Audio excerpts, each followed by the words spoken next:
It's 9 o'clock, just like that. It's 9 o'clock on this Wednesday night. That means it's time for the Live Zone Prime Time. I'm producer Chris. That's Tony P. Thank you so much for joining us live here on YouTube. We worked out the technical difficulties. I heard about that all day last night. So shout out to Wayne. Thank you so much for jumping in that YouTube comment section, which anyone out there watching can do. You can weigh in on all the stories we talk about. You can weigh in on anything we're not talking about. You can share your feedback. You can also do it by scanning that QR code in the bottom corner of the screen. Baby. You can also remind me to drop the countdown because we are now officially live. Exactly. And I'll tell you, you know what? Last night, again, we had a great show. You know what? The sound, hey, it happens. You know what? It's part of the journey. Live, baby. That's why we do soft That's what makes it authentic. And I'll tell you, tonight, I'm feeling a lot more professional tonight. I kind of went with the tank top shirt halfway. We have the nice, crisp shirt tonight. Because I'll tell you, it's my last night before my sister gets married on Friday. Father Tony officiating. Very excited. The P stands for pastor. Tony Pastor. Tony Pastor and Tony Broadcaster. I can see it both. My phone's blowing up over I know. I just want to make sure. Must be a big story. People aren't texting me already telling me that the audio is not working. That's not the case so far. Can you see us, folks? But I'll tell you, we may a lot of stories. Shouting at you. We may even be shouting at you. I'm going to bring those levels down. That's okay though, because you know what you need. People need to be yelled at sometimes. It's kind of like when you're driving and you get the honk of the horn. You get a little bit of oomph going. That's what Tony's here to do for us. Before we dive into our top story tonight, one of the biggest stories everyone here in the D.C. area is talking about, I do just want to acknowledge that the Washington Wizards just tipped off their season about an hour ago, right around 8 o'clock. They were taking on the Milwaukee Bucks. Tony P., we had a little thing last night where I made a little joke about what I thought this season might hold for the team. Tony P was more optimistic than me. Right now, 64-47. The Wizards are losing. Are you kidding me? 4 minutes left in the second quarter, so there's still only second quarter. A lot of game left to play. And they're tied in the second quarter's box score. So 24-24. That is right. Tony P with the good eye. It's about baby steps. What was that movie? Baby steps. What about Bob? It's an old reference for anybody who's out there who's a little bit older than me. What about Bob, Richard Dreyfuss, and Bill Murray? He's talking a little older than me is me. I'm a little older. Right. Well, you saw that movie. It was very good. A long time ago, but I've seen it. Baby steps. How about that? Tony P, let's talk about it now. We're going to talk about the White House. The demolition currently underway. This is video that Fox 5 shot a little while ago. This is not live by any means, obviously, because it is dark outside, but it just gives you a small scope of what is happening. I'm sorry, I skipped right over that, Tony P. Stay with me here. The White House East Wing, we're starting off with a little history because the White House East Wing is officially history. The White House confirmed today the entire East Wing will be demolished, making way for the president's new ballroom. Now, when the president first unveiled plans for the 90,000 square foot new space, he said it would be built over the east side of the executive mansion. The East Wing obviously traditionally housed the First Lady's offices. Right. The White House says it will be undergoing a modernization and renovation. President Trump talked about the future plans for the mansion during an Oval Office meeting with the head of NATO earlier today. I want you to listen into that, and then I'm going to get Tony's take on this on the other side. Take a listen. We're surprised the entire East Wing is being demolished because you had said initially that the ballroom would just touch or would not. Well, touch certain areas are being certain areas are being left. We determined that after really a tremendous amount of study with some of the best architects in the world, we determined that really knocking it down, trying to use a little section. You know, the East Wing was not much. There was not much left from the original. It was over the course of 100 years, it was changed. The columns were removed, and it was a much different building. Then a story was added on in 1948, 1949. There was a story added on, which was not particularly nice. And the building was very, very much changed from what it was originally. It was never thought of as being much. It was a very small building. And rather than allowing that to hurt a very expensive, beautiful building that, frankly, they've been after for years. You have that. I brought these along so people could see, but it's, there's a relative, nobody's actually seen anything quite like it. I think it'll be one of the great ballrooms anywhere in the world. It's about $300 million. It's set to do many, many things, including meetings of foreign leaders, including the honoring of foreign leaders. You can see this. This is a plan. If it's got tables so that you honor a foreign leader, we have a proper space. Right now, we have a space that with tables holds about 79 people. And this is a proper kind of a thing. Now, what the White House was doing, as you know, is they were putting tents out on the lawn. This is an interior shot of the ballroom. I think there'll be nothing like it. And it's being paid for 100% by me and some friends of mine, donors to it. The government's paying absolutely nothing.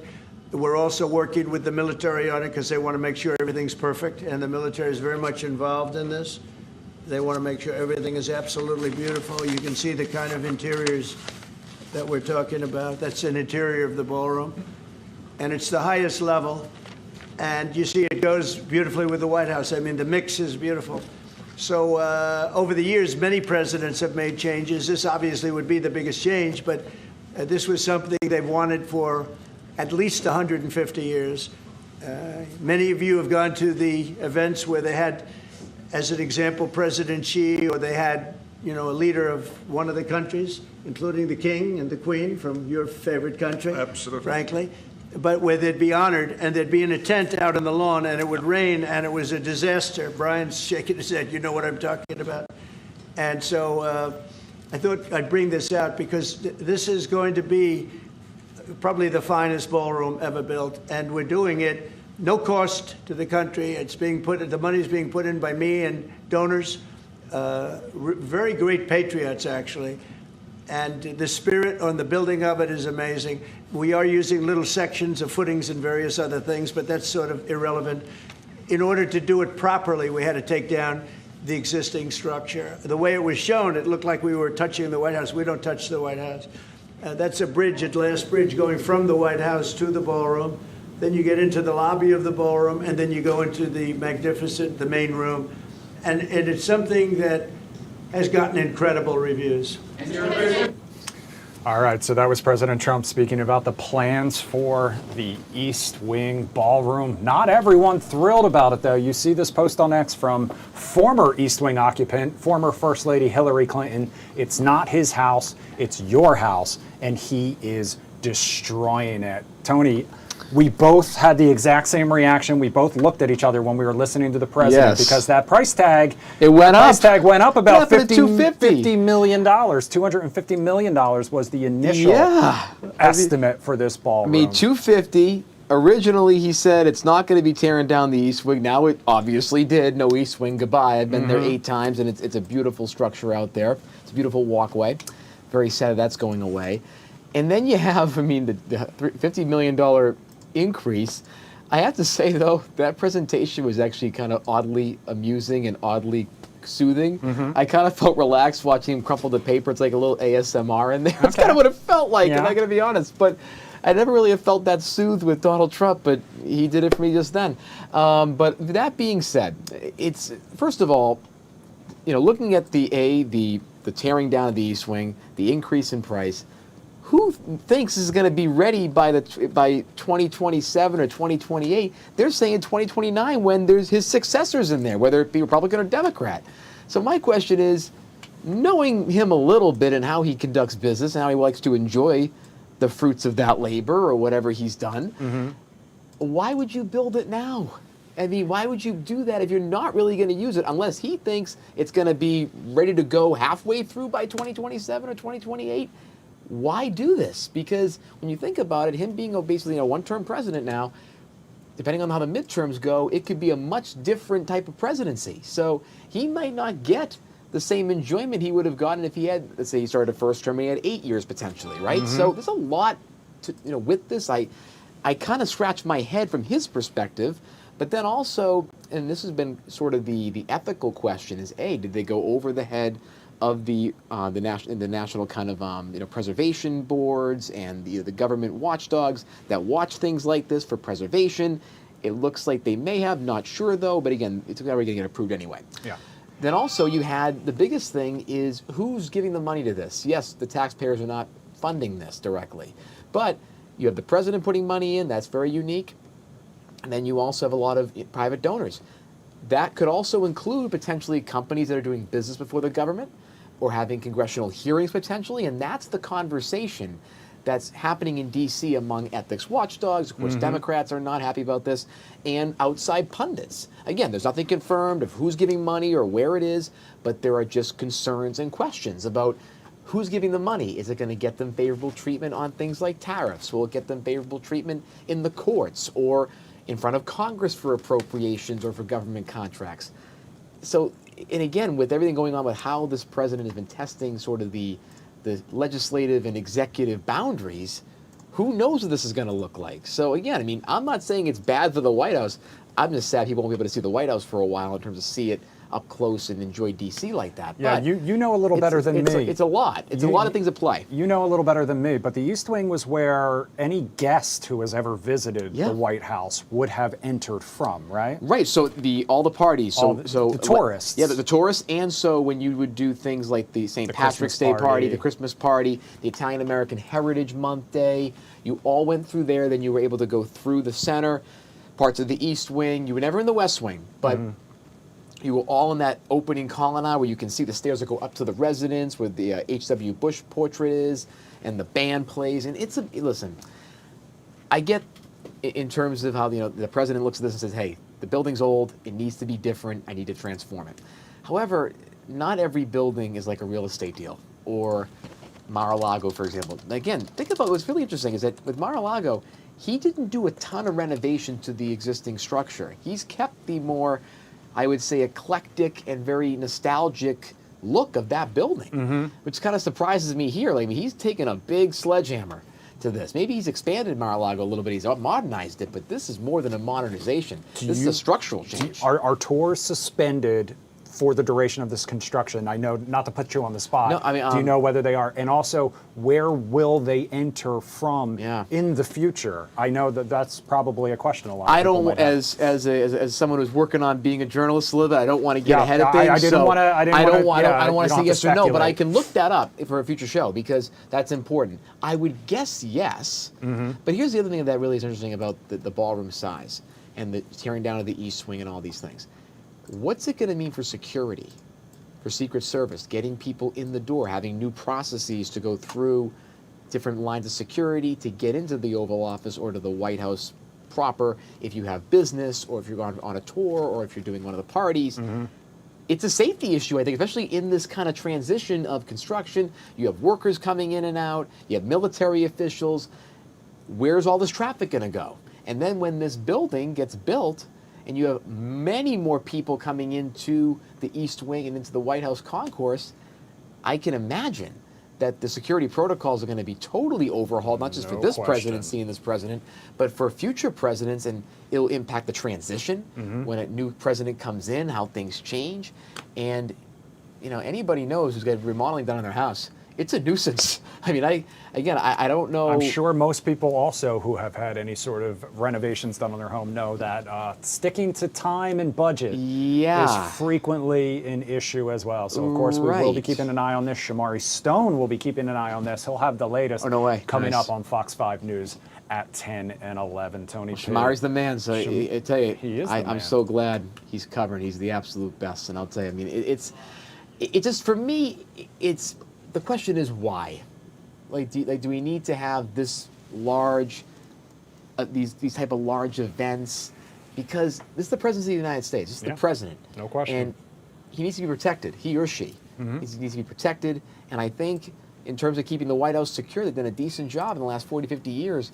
I'm just a little nervous about this transition with the construction and the new building, what that looks like. Is that going to make things more complicated for Secret Service to keep the president protected? Now, they probably they're much smarter than me, so they're probably fine. Yeah. But I just get a little nervous because with those type of things. If you have strong feelings about the White House demolition, if you are an expert in White House history, feel free to drop a comment in the YouTube chat. We are checking that constantly. I see Alec, I saw Ryan in there as well.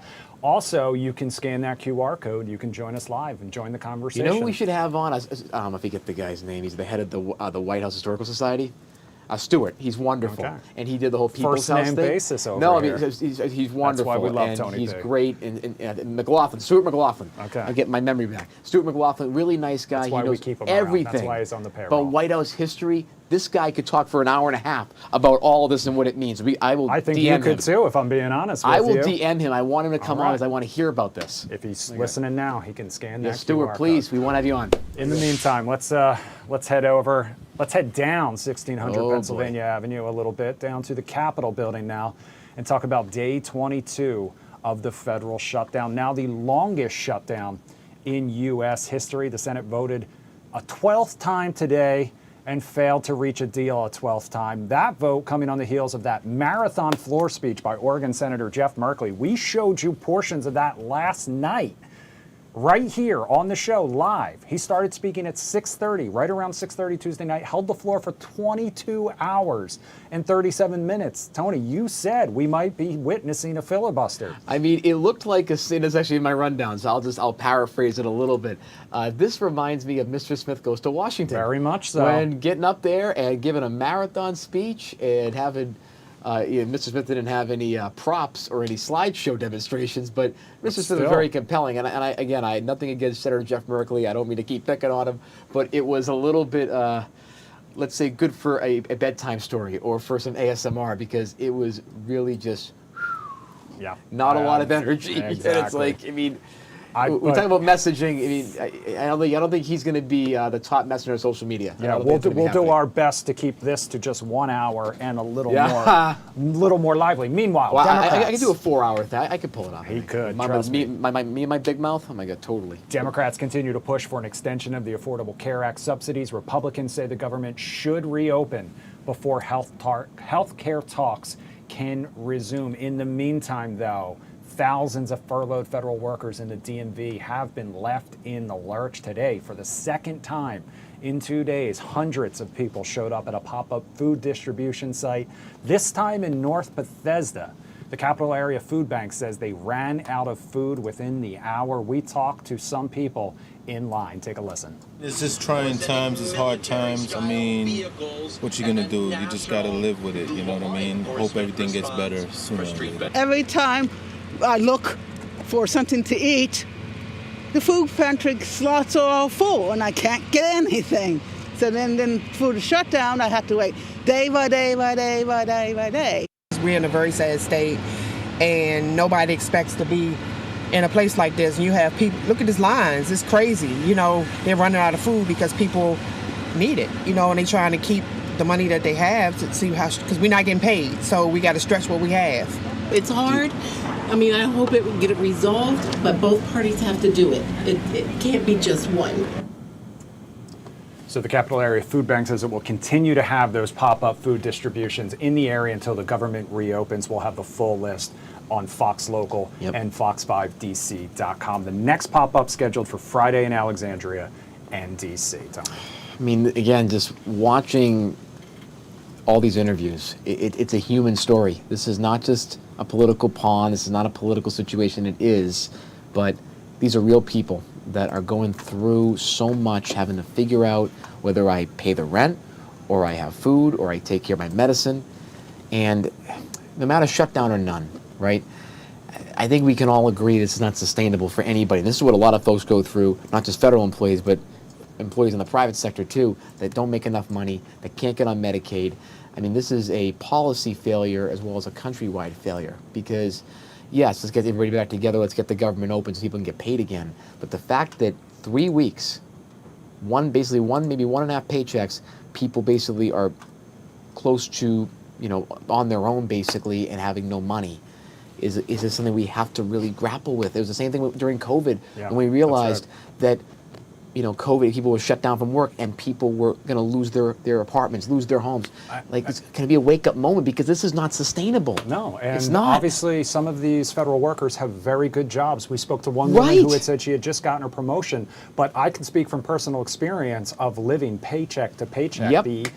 The threat of not getting a paycheck, the reality of not getting a paycheck means that you cannot pay your bills. You cannot put food on the table without either going into debt, and if you already have issues with your credit cards, then you might not have the ability to even extend yourself beyond your own means. And so there are a lot of people out there struggling. Fox 5, of course, wants to make sure that we have all those resources. We spoke to someone from the Federal Education and Assistance Fund last night about some of the resources available, the loans available, the resources available, where you can find them. Of course, you can go on the fox5dc.com. for much more. Yeah, no, it's just, we got to do something. I mean, I put a little video up this morning about FEA and the Capital Food Bank and others, and you guys are all just doing God's work. So thank you for what you're doing, all the volunteers, all the folks that are bringing the food in, the distributors, everybody, well done.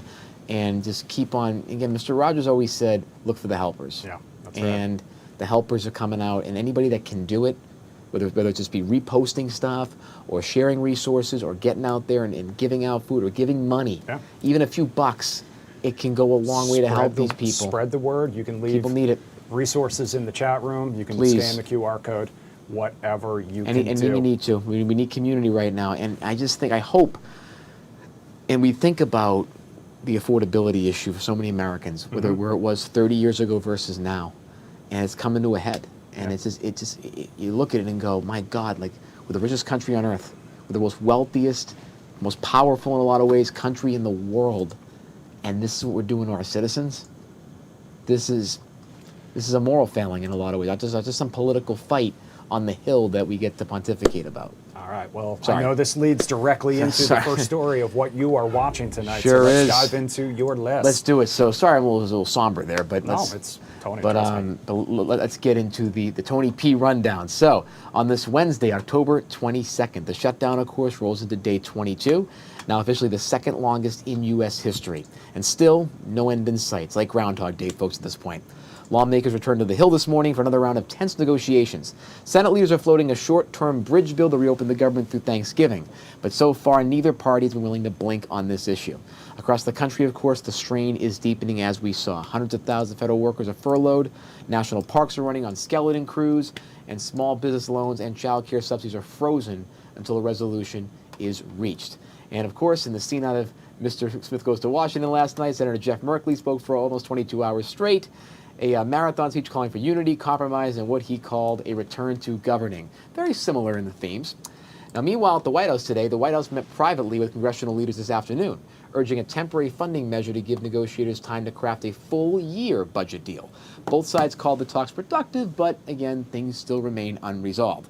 Away from politics, but a little bit adjacent, a new warning from the U.S. Energy Reliability Council says America's power grid is at critical risk. Rising demand and aging infrastructure could mean seasonal blackouts by the end of the decade, especially across the Midwest and Pacific Northwest. Officials are calling for urgent investment in renewables and transmission upgrades to handle the increased load of electricity, especially from things like AI consumption. In pop culture today, JoJo Siwa and Chris Hughes made their red carpet debut last night at the Dancers Against Cancer Gala in Los Angeles, using their moment in the spotlight to raise money for awareness in pediatric cancer research. And Victoria Beckham shared a rare emotional side on her Call Her Daddy podcast appearance, opening up about being bullied as a teen and how those experiences shaped her discipline and drive in fashion and business. By the way, her documentary is incredible to watch. You all should. It's very much a good teaching mechanism in resilience. And finally tonight, two stories guaranteed to make you smile a little bit with all these things going on. In Texas, NICU nurses dress premature babies as Bob Ross, Happy Gilmore, and other pop culture icons for Halloween, giving parents a few joyful moments in the toughest of times. And on Long Island, Billy Joel celebrated his daughter Remy Ann's 8th birthday with a heartfelt post about fatherhood, music, and slowing down to savor the little things. It almost seems like he was writing the song for that almost, because Billy Joel is a man of many beautiful poetic words. So beautiful stuff to make it a little wholesome on this Wednesday night. Have you ever seen him live? I wish. Yeah, I've seen him a couple times. You have? Where? I saw him once at Madison Square Garden, which was obviously a bucket awesome. list show. And to be honest with you, I bought what I thought were going to be really bad, cheap seats, and I was like behind the stage. But you know, at Madison Square Garden, they have that like ramp that goes across the upper level. There's like the bridge. I stood on there, and I was closer than I would have been if I had been dead center, 20 rows back. absolutely phenomenal show. I saw him here at Nats Park as well. In the rain, it was a great show. He played the Downeaster Alexa, He which did? No way. one of my favorite songs of all time. Now, I have to say, I think with everything going on in the last, 40 years now, or close to 36 years since 1989, I think we need a new version of We Didn't Start the Fire. I believe that Fall Out Boy did a new version of We Didn't Start the Fire. But that I'm going to doesn't go ahead and count. call That it doesn't trash. count. You know, it's fine. It We was need fine, him. Fall Out Boy. We like need- you. we need I him. think it was Fall Out Boy. He Don't can quote me still on do that. it too. I mean, maybe it can be like a music video, maybe with some, not just Billy Joel, but some It's other like I have singers, the maybe. internet in front of me. Right, hey, we're doing live stuff here, my friends. Start the fire update. You know, there was a whole. Even now there there's was a some whole- more. It was Fall Out Boy, and there was also, this was an episode of Always Sunny and Abbott Elementary crossover where the gang wanted to do okay. a remake and they were using the students anyway. It's a very R-rated episode of the show, not safe for kids. No, so we're not suggesting you to watch it. we're going to take a quick break, but in the meantime, we're going to give a quick update on those Washington Wizards. It is now 72-53. We have made it to halftime. The Wizards only down by 2 in the second quarter, outscored by 2 points, 32-30 in the second quarter. We'll keep an eye on I have that. faith. In the Keep the meantime, faith. we're going to take a quick break. Coming up on the other side of it, we are going to talk about the changes that could be coming the next time you try to buy a concert ticket, maybe even to Billy Joel. Beautiful. We'll be right back.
Welcome back to the Fox 5 Live Zone Prime Time on this Wednesday night, the final show before Yes. Tony heads off to officiate his sister's wedding. This is also the last of our soft launch here on Fox 5 DC's YouTube page. Starting Monday, we will be live on Fox Local, and we will be live on Fox 5 DC's YouTube page at the same time on our website as well. A lot of different ways Everything, to watch Roku, and join Fast the conversation. Channels, everything, Tubi, every environment basically. Streaming is incredible. Already told Tony that he has to give a full social media breakdown of all the different ways that you can join the conversation. All right. In the meantime, Convince let's get to our next big story tonight, and we are talking about one that will affect anyone who likes to go to concerts here in DC, because the problem of ticket scalping was in the spotlight before the DC Council today. Lawmakers held a hearing on a new bill that they say aims to stop sky-high markups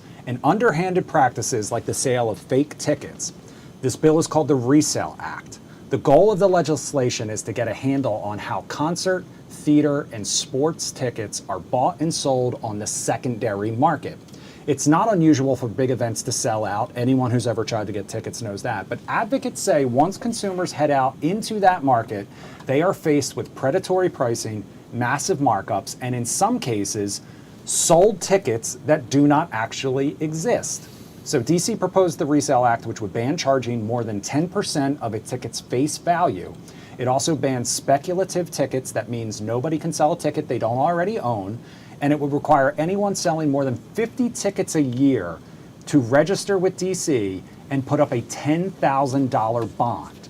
Now, local DC venues like Black Cat and IMP say the current system is unfair to both artists and their fans. Take a listen. At any big show, people are paying hugely overpriced tickets. That's something that is broad and constant, and anytime there's a big show, it happens. I appreciate you sharing the example of the speculative ticket example with a real show, because I think we've talked about it a lot. It's a fake ticket. It's when people will post tickets for sale on StubHub, Vivid Seats, or any of the others that they do not have. So the Resale Act comes with penalties, $5,000 per ticket on a first offense and up to $10,000 for repeat offenses. It also beefs up enforcement by giving DC's Attorney General more power to act on violations, but ticket reseller companies like StubHub, SeatGeek, and others argued the bill would limit ticket access and restrict people's freedom to resell something that they own. Take a listen. Our platform provides a safe, secure, and regulated marketplace for fan buyers and sellers. There are other parts of the bill that would have serious unintended consequences. They really do risk driving out the very marketplaces that have made ticket resales safe. So industry analysts tell Fox 5 that if this passed, the Resale Act would make DC one of the strictest cities on ticket scalping. Mayor Bowser's office tells Fox 5 that the mayor is supporting this bill. So we want to talk more about this tonight. And to do that, we want to bring in Dustin Brighton. He is a spokesperson for the Coalition for Ticket Fairness. Dustin joins us now live. Stand by, Justin. We're bringing you in. Dustin, we're bringing you in now. Yeah. Can you hear us? I can. All right. Thank you so much for joining us. So first of all, can you tell us a little about your organization and who it advocates for? Absolutely. We're the Coalition for Ticket Fairness. I represent them as the Director of Government Relations. I can tell you that our supporters are season ticket holders, ticketing platforms. We have a diverse variety of personnel and fans across the spectrum who support CTF. So in terms of the overall process for, let's say, an average user like me trying to go out there and get tickets, because again, the affordability question is at the center of this, I think. What are your industry partners and your organization doing to try to mitigate some of the the impacts of these, for example, the fees going up really high or having these scalping issues? Are there things that the industry is doing on the apps or being done through more advocacy work to do this internally before maybe a DC-based legislation thing happens? Right. No, that's a good question. I mean, the bottom line is that you have one entity that controls the primary distribution market when it comes to tickets. They control the primary distribution. They also own venues. They work with venues, and they manage acts. And I'm referring to Ticketmaster Live Nation Entertainment. Right. So they have deals with a lot of venues. They can dictate terms and conditions on how tickets are distributed. And oh, by the way, they also have a secondary ticket market exchange where they can actually manipulate the market. They are the only entity in the United States that has that at present. In terms of like that overall like marketplace, do you feel that the solution could be more kind of like more monopoly breakups, or is the consolidation really impacting this, and is there a way to do that from a market-based perspective? Yes, absolutely. There is a monopoly there. There's no doubt about it. Obviously, I'm sure you've probably seen that the FTC has opened an investigation into their business practices. They have determined that there is evidence there that they need to move forward with further investigation and possible remedies. We'll see what happens there. But as far as CTF, I mean, the bottom line is markets are driven by supply and demand. The rules of economics don't stop or dissipate just because it is a ticket. Restrictions on transferability or cementing the monopoly that currently exists with holdbacks. Obviously, Ticketmaster Live Nation, they know when they're holding tickets back on their own behalf or on behalf of an artist. There's hidden fees. And that will affect pricing, and it will affect pricing on the secondary market, again, especially when they themselves participate in the secondary market. So in your opinion, will these price caps and the new restrictions hurt fans' options? And what would you kind of like to see be done instead? No, that's a great question as well. The bottom line is we would like to see full price transparency. Just what goes into the price, and in addition, an equal application of the rules. I mean, consumers, we want them to be able to have choices on where they buy tickets on the secondary market as well as the primary market. And it would help if there was transparency into how tickets are distributed, who's buying the tickets, and that would give some reasoning to why the markets function the way they do. Again, the rules of economics don't dissipate just because it's a market for event tickets. When you look at, in terms of like consumer behavior, are there things that your organization has put out or want to put out about, hey, just to be on the lookout for these type of bad actors, so that you don't perpetuate this over-the-top scalping or some of the bad economic behavior? Are there ways that you all are working to kind of put out more consumer information so that they are more educated about this, as opposed to having legislation? No, absolutely. I mean, we are going to work with the DC City Council. We'd love to talk with them further, which they've been good to listen so far. But I can tell you this, proposed remedies such as price caps are not going to help. If anything, you are giving the monopolist there that owns most of the distribution in the primary market. If you put price caps on tickets on the secondary market, you're just playing into their hands. Again, they are able to dictate prices on the primary market, which affects the secondary market. So obviously price caps are not going to work. If you look at any economic model, there were professors that testified today as to why price caps don't work. It's just not going to help consumers. Plus the fact, if you do implement price caps, then transactions are going to be driven to marketplaces that don't have the consumer protections and don't have the guarantees that are out there today. Again, the online marketplaces and others, they really bought ticket buying into the light. So anything that would mitigate that is not going to be good for consumers. I know that some local venues, the one that comes to mind recently was the Foo Fighters Black Cat show, where they had fans line up, they had to have an ID, there was no transferring of tickets. Do you like that system where it's you have to be there, ticket in hand, ID, matches the credit card receipt that you used to buy it? Or do you think there needs to be some sort of leeway? If I have a ticket to a show that I planned on going, but then I can't, and it's people, you know, to your point, supply and demand, somebody really wants to pay 100% over market value for it or 100% over face value for it. Should there be a difference between big companies doing it versus the individual doing it?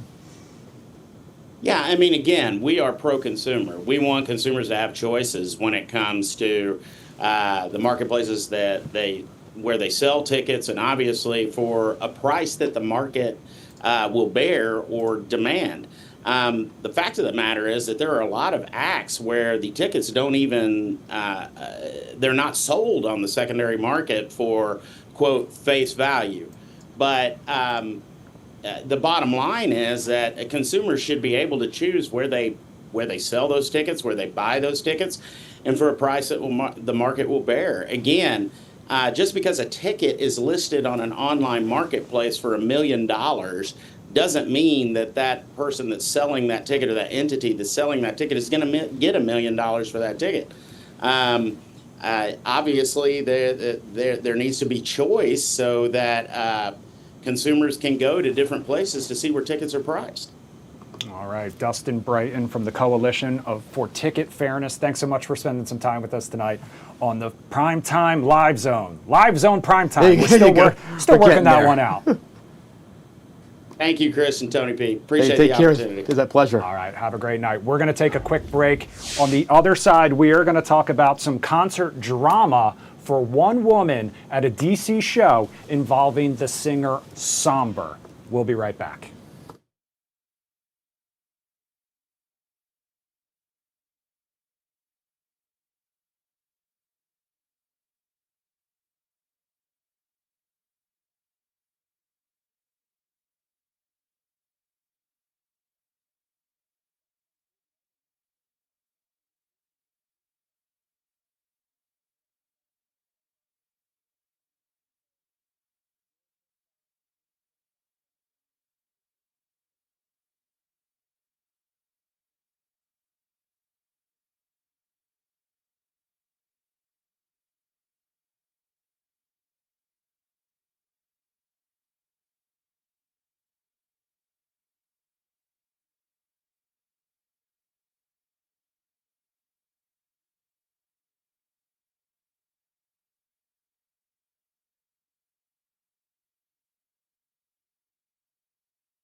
All right, so that's the music video for the song 12 to 12 by singer Sombr. He's a rising pop star. If you're not familiar, you may have seen at this year's MTV VMAs. But He's also smack dab in the middle of some social media drama, and it's all because of a show that he did right here in Washington, D.C.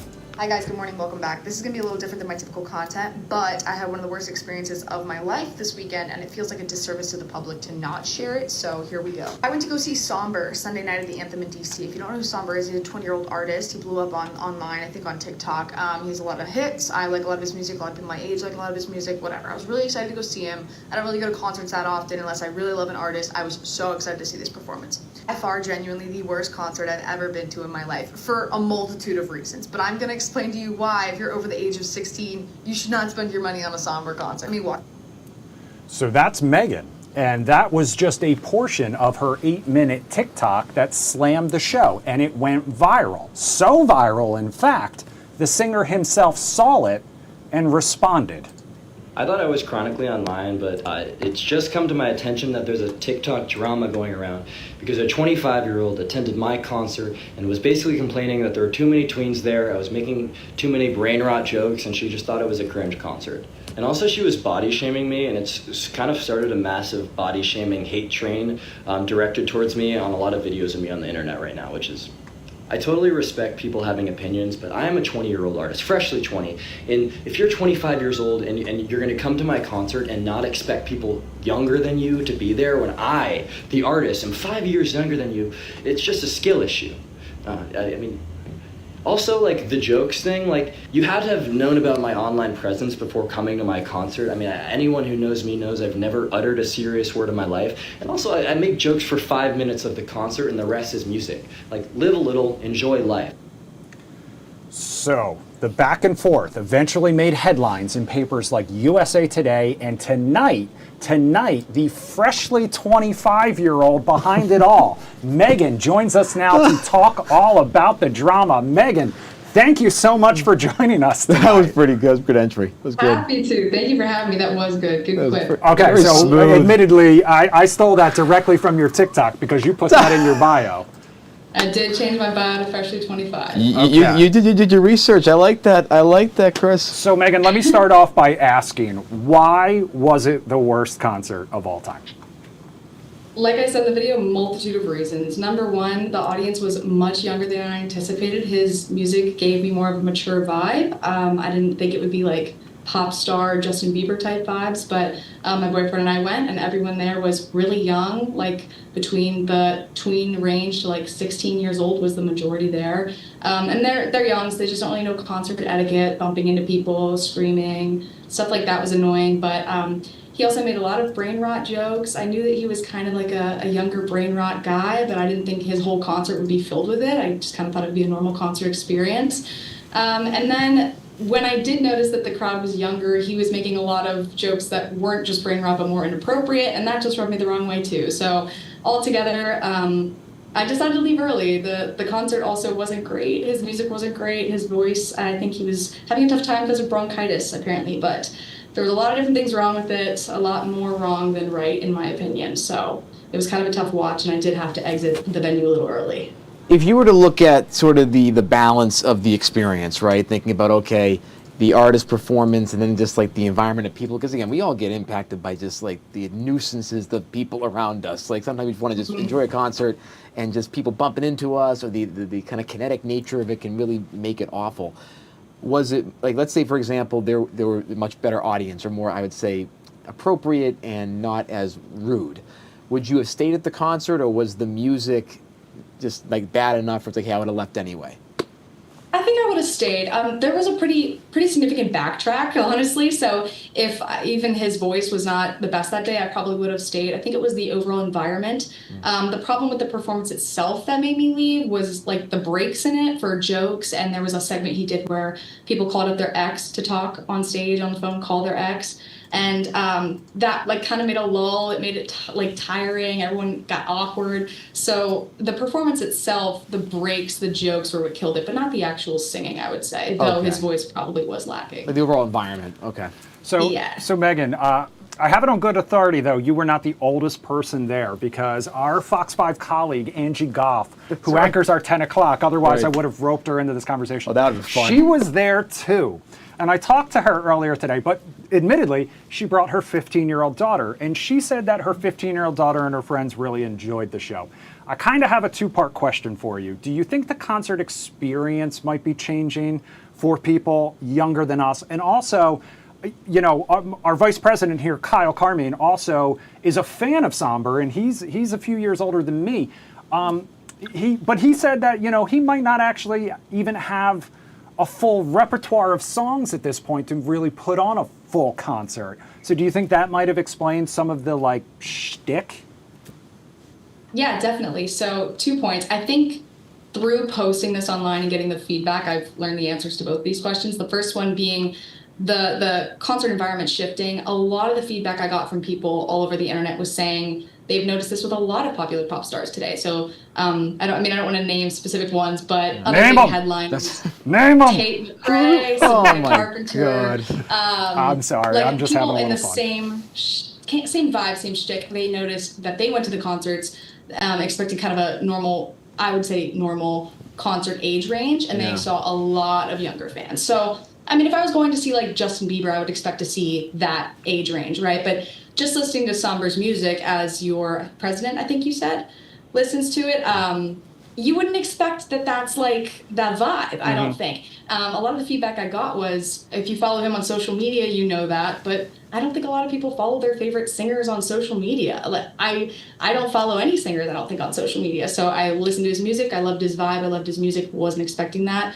I think all concerts are shifting younger. I don't know if that's an economic thing. I don't know if it's because maybe parents have more income, like disposable income for their children to go to concerts than, say, people my age range when we're, you know, paycheck to paycheck, or I don't really know how that would break down or why, but I've gotten that feedback a lot. What was your second point again? Sorry. Well, okay, so my second part is kind of your reaction to the reaction to your video. What was that like? Yeah. And then how did you find out he responded, and how did that feel? I'm kind of fascinated by that too. Well, he didn't tag me. He didn't let me know, but other people did.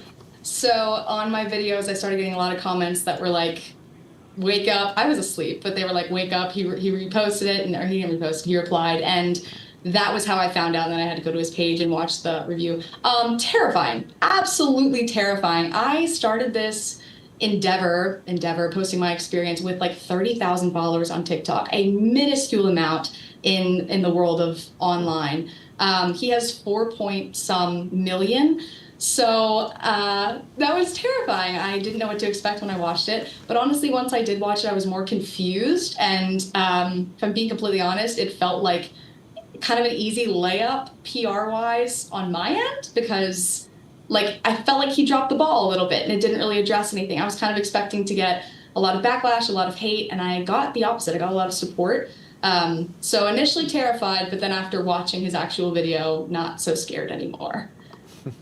Interesting. And when you look at, I mean, again, the content that you're creating, again, I'm on social media as a creator, TikTok and Instagram, and it can be scary, like, talking about certain topics, and, you don't want to get too much into the rage bait of life. That's tough, right, for us all to deal with.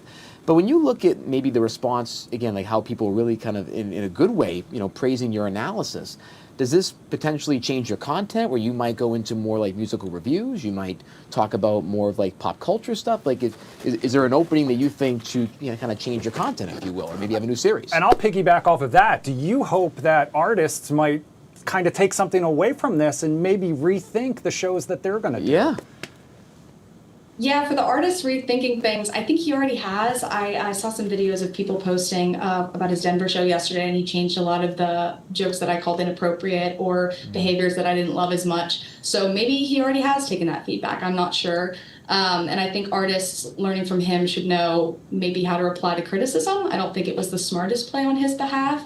Yeah. Tony, for your question, I don't think I'm going to pivot into concert reviews. I posted majority political content. Oh, And I think there's a lot more important things going on in the world. I didn't mean to start a war on social media with my video. I really just wanted to put out kind of a warning to people my age that the concert might not be the vibe that they were expecting. So no big shift for me right now. But I mean, it's needed. I think there's an opening in the future. I mean, I think part of it's needed because I'm very nostalgic, and I think there's a really good point that you're making, where it's like there is this shift.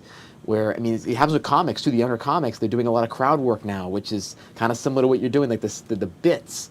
I want some more jokes. I want some more music. So I'm with you on that, because for me, usually I'm not the biggest fan of, like, the call out back and forth between creators, but I do think you're right on something when it comes to the nostalgia. We got to bring back some of the real art.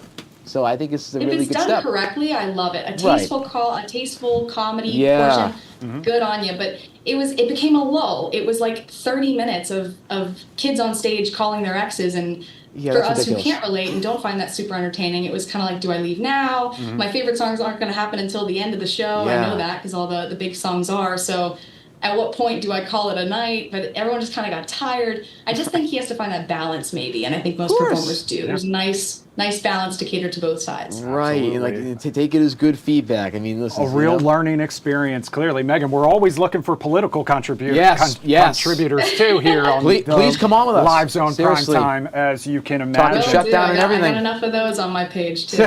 Listen, if people want more Megan, how do they find you? I am at Meganator _ on all platforms. I like that. So, all right. If you want to search me up, please don't come into my comments hating on me, but no. I'll welcome it if you are. That's okay. All right. More music reviews. I would like to see it. I'm just saying. Tony's here for it. Megan, thank you so much for spending some time with us tonight. Take care. Thank you both so much. This is great. All right. Have a great night. Tony P., is this what you're going to turn it? Is this what your content's going to turn into? I mean, first of all, again, like when I first heard the story, I'm like, I don't know. Like, again, I'm not the biggest fan of like the back and forth on social media. I try to not do that. Well, I think he escalated it. I think he definitely, yeah. I mean, from now that, and then I looked at both videos side by, I'm like, yeah. And then plus with our conversation, it was more just like, hey, this is analysis that I had. I mean, she wasn't making personal attacks at him. No, wasn't saying he was, and then it goes to the body shaming. I didn't see any body shaming in what she was saying also, here or in the post. So I'm like, Tony, I know you're a big person on positivity. The P stands for positivity. Yeah, in case like you didn't know. And when you have that big of a social media following and you respond to that sort of criticism from a fan, then it will leave not the best taste in other fans' mouths. Well, it's different than, okay, when I get a lot of hate comments about me personally as a human being, then I go after people as, like, you're not going to treat me that way. But it's like, hey, Tony, try this. See, maybe the lighting was really bad on the content there. You should have done a better hook. That's good. I want to hear it. This is constructive feedback. Constructive criticism. Again, always welcome. And you know what? And I think again, like we need more. I hate to say young people, but more younger people in my generation. It's 25, 27. We need more people to talk about these things and say, hey, we want concerts that are a little bit more nostalgic, like yesteryear, that actually bring me value. Versus, I don't want to hear like some TikTok 6-7 joke going on. Like some of us are more nostalgic and want to see the actual stuff. Because that song is good. I like Sombr just by listening to that first couple of minutes. I actually recognized when I started doing a little bit of research and looking for a song to bump in with, I realized I knew more songs than I thought I did. He's actually really good at, like, and that's, again, it's all about how you frame the show, what venues you play. I mean, I'll tell you, I've seen Ben Rector at the Anthem. I've seen Jack Antonoff at the Anthem. Not only do they have great music, but David Byrne at the Anthem. Great also. More my age, more my speed. Jack Antonoff is close to your age. And also, they have good personality on stage. They have Tony's really downplaying it. He was on stage with Ben Rector at the Anthem. Listen, we talked about tickets. Yes. We talked about a recent concert. Now let's talk about a sporting event, because those Washington Wizards, look at how beautiful those Washington you Wizards, opening game of the season. Obviously, you want to come out of the gates strong. You want that win, and they are pulling within 10 points currently, 103-93. Still a lot of game left. 11 minutes in the fourth quarter. Tony P., you said yesterday you believe this team could go over 500. I do, because you know what? They had a decent draft in the entire ownership group, from Ted Leontis and Zach Leontis all the way down to the GMs, to the broadcast team. This is a passionate, organization that's doing it the right way. They're trying to, rebuild. They really got hosed in the draft. I think if they had Cooper Flagg, we'd be in a much different situation. But they're building. Their players starting to mature. They're 2-3 years into the organization and into the overall structure. I see something happening. I really do. Again, watching their third quarters were pretty solid. Again, it just feels like I love the entire the Leonsis family and everything that they've done for this organization and their entire team. Wizards outscored them 37-29 in the third quarter. Love it. Let's stay on the sports theme, okay? Friday night, Game 1, World Series, right here on Fox 5. Here's the question I have for people watching tonight. Are you rooting for the Dodgers, a.k.a. Team USA, or are you rooting for the Toronto Blue Jays, a.k.a. Team Canada? This is a true World Series. So I want to know whether patriotic loyalty overshadows your hatred for the Dodgers and their massive payroll, or you can vote neither. We're going to have this poll up over the next couple days. I want to know what you guys think. I want to see it on Monday when we're all live for everything. I want to see what the battle is. I mean, I don't know. I'm a big fan of Canada. I'm U.S. I love my country, but I do also like, the Canadian people are very, very nice. They haven't had a title in 30 years. Between a rock and a hard place on this one, because 30+ years. the I like Toronto LA. Blue Jays beat the Philadelphia Phillies in the 1993 World Series. Joe Carter with that home run. Devastating to me as a 10-year-old child, as you can imagine. On the other hand, I hate the Dodgers with a passion. I hate them. Was John Kruk on that team? He sure was. Oh Mitch Williams, God. Aaron Dalton, Lenny Lenny Dykstra. Dykstra. Oh, it was Lenny a beautiful team. Dykstra. Listen, coming up tonight on Fox 5 News at 10, which starts right now, they're going to be talking about our other team, the Washington Commanders, because as you heard today, Jaden Daniels not taking the field for that Monday night matchup against the Chiefs. You can catch all that action over on Fox 5 right now. That's Tony P. I'm producer Chris. Thank you so much for joining us tonight for our soft launch, our final night of our soft launch. Tony, have a great time this weekend. Wait, thank you, my friend. I have a Good luck. lot of Best stories wishes, to tell. Best wishes to your sister. Yep, she's an incredible human being. Monday night, we'll be back. We'll be back Monday night with an all-new show right here on Fox 5 DC's YouTube page and streaming on Fox Local. Have a great night. We'll see you next time.